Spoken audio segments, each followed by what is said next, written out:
Hey Sagittarius, welcome to your March 2020 reading with me and my twin flame mister here from Mirrored Heart Mystics. Thanks for tuning in. We appreciate you checking us out. If you're new here, welcome, and if you're a subscriber, welcome back. Thanks for all of the shares, subscriptions, likes, and just support for getting these messages out there for you. Yeah, we appreciate you joining us. We sure do. So we are looking at the month of March 2020, which is really fresh. There's a real kind of new energy with March. We have the full moon. You got a jumper. We got the full moon on March 9th in Virgo. But it's also, first of all, it's a super moon. And it is the end of Mercury retrograde on that day. So it's like everything that you've learned through retrograde, all the revisiting, relearning, reinventing, remembering, and revising, and revealing, and renewing, all of the re's. All the re's. Everything that you've been doing in that awareness, it's like when you hit the full moon on the 9th, it's just like the brakes come off and you're able to kind of do something with it. And so you release it, which is great. And then you do something with this new kind of energy, this empty kind of vessel. You can fill it with newness and new awareness. Right. And so we also have the spring equinox in the northern hemisphere. Yeah. So again, like you said, with the new energy and new energy there. Just like flowers and stuff start blooming, it's time for rebirth and things like that. And then Aries season starts and the 21st. 21st-ish. And then the 24th is the new moon in Aries. Right. So lots going on in March. We are going to look at the energy and how it's showing up in your human existence. With the energy, everyone has divine feminine and masculine energy within them, and it's really all about kind of bringing them together and allowing for them to merge and find balance within the two.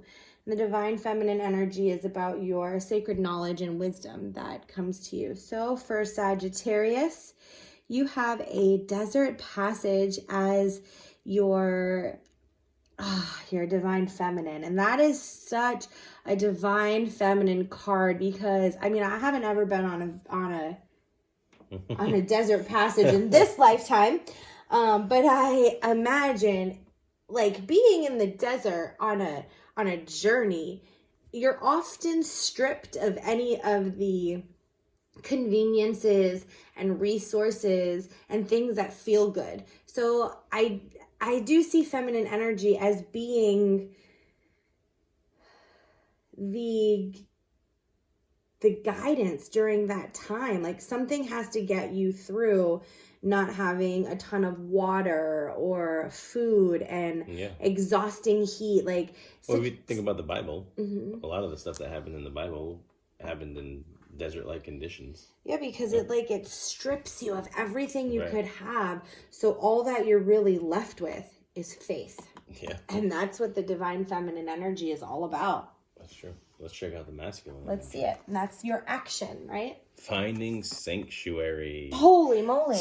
Wouldn't you want to? I was going to say, if you think about yourself being out in a desert somewhere in the hot sun in a dry climate, you would be scrambling to try to find shade or a drink or just something to give you some hope, basically, because at that point you feel like this is the end. Like, what am I going to do? Mm-hmm. But that's like my missus said, is you have to have that faith and know that divine spirits, God, the universe, whatever it is that resonates with you is on your side and isn't going to let you perish in the desert. Right. And on that card, it even does ask you to open up to your spiritual source. And on the other side, it says it's divine plan. So you do, if you think about it, regardless if you're a faithful person or not, there comes moments in your life when you are surrendered so much that all you can do is pray. Right.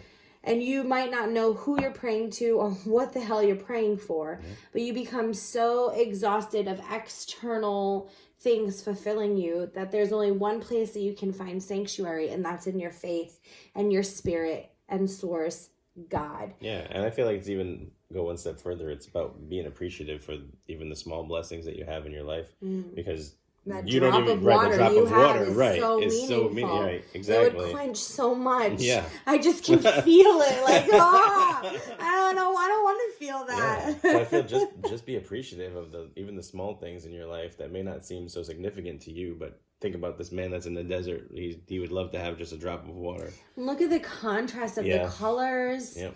It's just so heavy with merging and like realizing how both masculine and feminine energies go hand in hand, and how it just really comes back to our source. Right. So let's look a little bit into the feminine energy. Nice. We have the Queen of Wands. We like to see that there in the feminine energy. Oh, and the Chariot. So you're definitely being asked to make decisions based out of your knowledge of your divine plan and purpose, and to be confident with that. If you look at this Queen of Wands, she's totally confident, and she is like confident in her choices, confident in how she is. And confidence is really like, it's kind of an ego thing, because what does that mean, confident? All it really means is that you're aligned with your authenticity. Yeah, and she's like not even holding her spear, so it's not like she's like, she I don't doesn't even feel like need anything it. fearful is coming her way. But even this one, she's holding the reins with one hand. Right. So like, be confident in the Riding choices dirty. that you're making. You see me rolling. Be confident with the choices that you're making. And regardless of how they show up, like if you make a decision and shit blows up, don't doubt what you made, and don't doubt the shit blowing up, because it's the divine plan. Yeah. And like, you'll learn from it and you'll grow from it. And I feel like that's what a lot of this divine feminine and energy is about. Now on the masculine side of things, wow, you couldn't have just let it be. It was sliding. It might have been sliding. It was on a slippery slope. It might have been. But it didn't fall until I touched it. Until you messed with it. I put that G-rated for y'all because I was going to use a different word. Okay, Queen of Swords. This is all about your mind and how you're processing things and the confidence of your thoughts. And then Knave of Pentacles. It's interesting how there's a lot of different suits being represented here. You know, and I like that on the masculine side of things, it's a little bit softer, but I feel like that's because of the merge with the divine feminine. Yeah, and I almost feel like, as far as the faith goes, that either you haven't necessarily been strong in your faith, that you might not have had a lot of belief in it, or you do believe in things, but you kind of you don't practice it or put enough stock in it. You just kind of, oh, okay, yeah, I believe in God, the spirit, the universe, whatever it is, but you necessarily aren't speaking with them or asking them for help or having a relationship or being thankful for that. Yeah, right. You're not having the relationship with it, like my Mrs. said. Yeah, I think it's all about learning what that relationship looks like with the divine. Yeah. And as you figure out what the relationship with God looks like to you, your other relationships are going to follow suit. Right. And I say all the time, especially being a twin flame in union with my husband, it's a conscious decision that we choose to... Look, I'm not trying to compare either one of us to God. Yeah, I surely I'm not putting either of us there.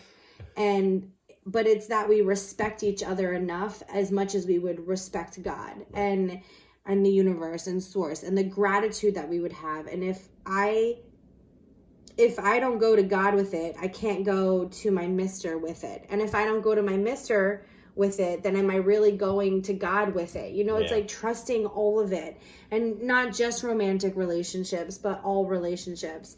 And I'm just giving you our example because that's my best example. Yeah. Agreed. So work on that relationship with your divine source. I feel like that's going to be your biggest focus in March, that you'll be stripped from a lot of the things that you find comfort in.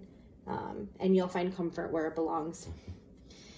Okay, so this has a lot to do with your love life, how it's showing up in your physical experience. Is this, maybe there's I just talked about our relationship maybe for a reason.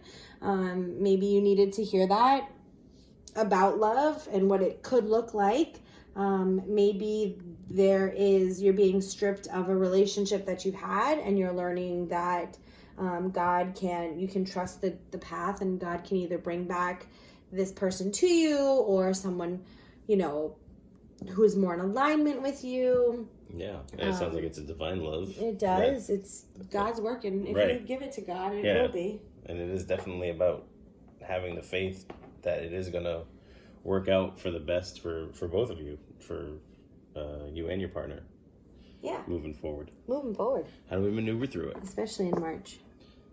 4 of Shells. Mm-hmm. So I feel like with the stork, I like to say, March is already a month of rebirth, so I feel like the stork is about birth, and they say it delivers babies, so... I'm just laughing at the sirens in the background. This feels very important. Yeah. Ring the alarms. So whether you are having a baby, congratulations if so. If not, I do feel like it is a rebirth of a relationship, whether it's a new relationship. Yeah, it's solid. Or it's... 4s are solid. Right, or it's a relationship that's already...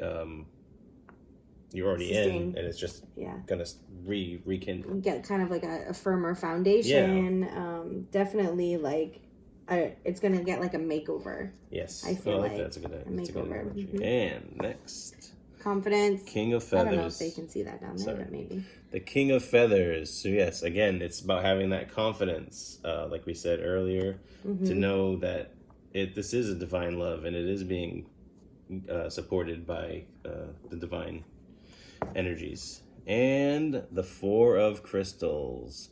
This is one of my favorite cards actually in the deck because because of the beaver itself on it, and the beaver. Yes, you love about the beaver. how it is a very faith-based animal. How it builds a dam, regardless if it's in a location that may end up destroyed in a day or two. It's gonna build a home for itself and its family. So it just basically prays that it's not gonna get washed away by a current, but it builds the home anyway. So it does, and it tries to build the strongest foundation that it can, so it doesn't have to face those because it's in its nature, right? Not because there is an expectation at the end of it or not, right? Because that's what it's meant to do. That was its purpose, right? I also like to, while you were talking, because you do the animal thing, and I wonder how I can add to this. Add to the animal. But you've got 4s beside the king. Oh, wow. Right? Yeah, so there's lots of solid foundational energy supporting your knowingness on this journey. So, that's where you're going to find your balance. Yeah. And that's what builds the confidence, is the support. It's there, but it's already there. Yeah, right. Your support is there, so you need to just know that. Yeah. You need to just know it. What about love? What about love?